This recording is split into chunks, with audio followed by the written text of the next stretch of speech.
vetting bodies and the national security commissions comprise the CE and senior government officials. Would there be like a conflict of interest? I know the opposition have been trying very hard to tarnish this vetting process. I went through a lot of vetting myself. You know why? Because I have been a member of the Executive Council for nearly 20 years. You join government, particularly sensitive government department, law enforcement agencies, or you are in the senior echelon of Hong Kong government, there is a unit in the police force before and after the changeover in 1997.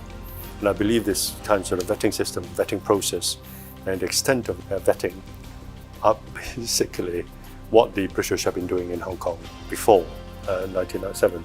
And they call this background checks.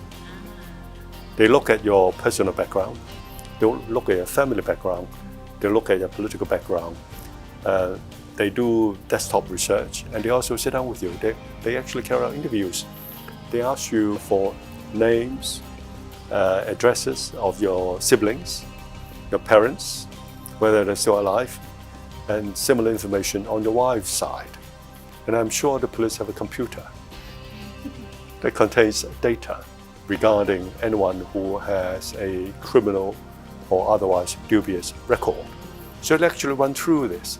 They ask you about your income and your asset and your monthly expenses. And what do you spend your money on? Do you gamble? Do you smoke?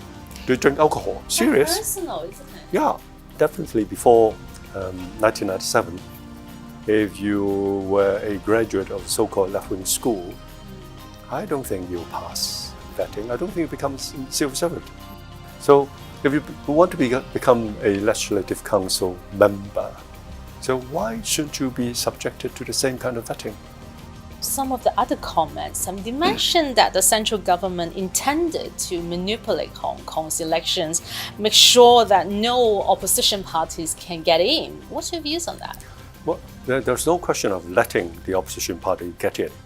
What the central government want to achieve is to make sure that disloyal, unpatriotic politicians, people like those who went to Washington DC in 2019 asking the American government to sanction China, their own country, sanction Hong Kong, their own community, would not get in to become members of the legislature. I mean, we are not talking about just ordinary opposition members, and forgive the expression, these are traitors, and they committed treasonous acts. These people should be kept out. I think there's a whole intent of the new decision.